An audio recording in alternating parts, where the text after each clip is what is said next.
All right, let's bring you more details now on this recovery plan, as the eThekwini Mayor Mxolisi Kaunda was in fact giving an update as to what happens now. And SABC News senior reporter Jayed Paulse joins us live now. Jayed, eThekwini Mayor Mxolisi Kaunda saying that some employees have started returning to work following the strike. Give us more details. Well, a very good evening to you, Bongiwe, and to the viewers back at home. And yes, we did attend that briefing after we were in Phoenix the entire day, just speaking to residents on the ground who are really disgruntled. Many have threatened to even boycott the upcoming elections if the electricity is not restored, saying they've been in the dark for more than 2 weeks. Some residents even said they have not had water in 2 weeks. So we saw many residents, the young and the old, venting their frustrations, burning refuse that they say should have been collected 2 weeks ago. But just going back to the briefing, we did hear eThekwini Mayor Mxolisi Kaunda say that, for the next 2 weeks, the Metro, it will take at least 2 weeks for the Metro to clear the refuse backlog in eThekwini. And speaking on the violent attacks, he did call for calm. He said that they are going to be employing about 300 volunteers to clean up the city that is littered with garbage, but also spoke about the negotiations with the union. They're saying that it's still ongoing, although the union has said to the workers to return back to work, but behind the scenes there are still negotiations, and that's really at a national level, Bongiwe. Salga is sitting over these negotiations, but he has said to us that, in terms of the employees, there has been 81 employees that are on precautionary suspension for misconduct. Roughly about 1,800 employees have been given notices of misconduct as well. And then we also heard a further 88 employees have been dismissed. So looking at the municipality, they've really cut.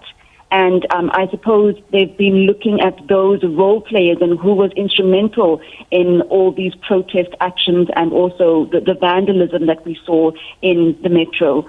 He's also confirmed the death of a supervisor at a cemetery and a crematorium department in Mxolisi. And although he was vague about it, Bongiwe, but he did allude and attributed it to violent acts of criminality. So we will get an update from the police with regards to if this was directly linked to this particular individual. Was she working? Was she intimidated by those who were striking? And try and get a better sense.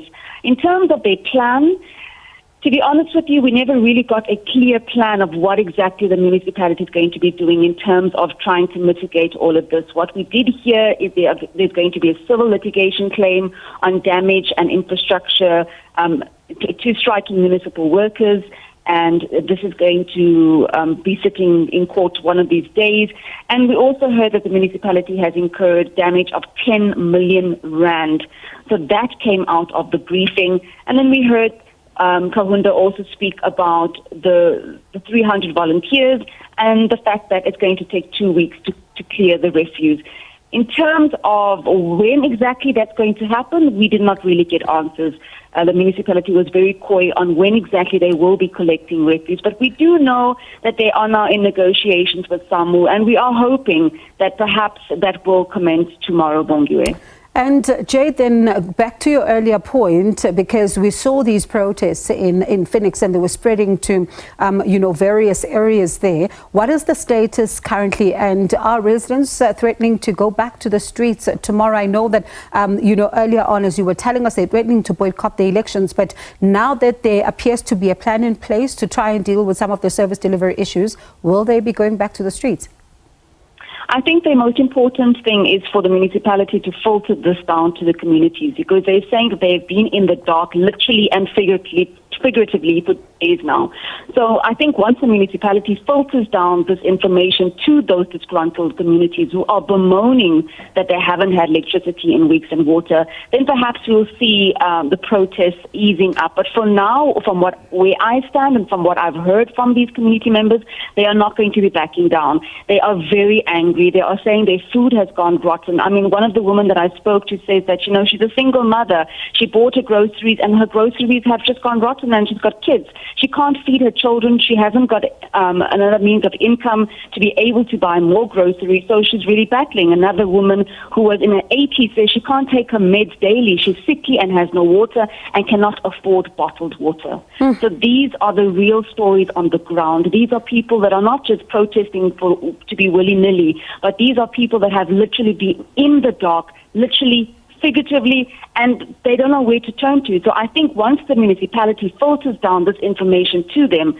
that they will definitely be restoring the electricity, and they will be fixing pipes or aging pipes and bringing water back to these communities. Then we'll see the protest easing up.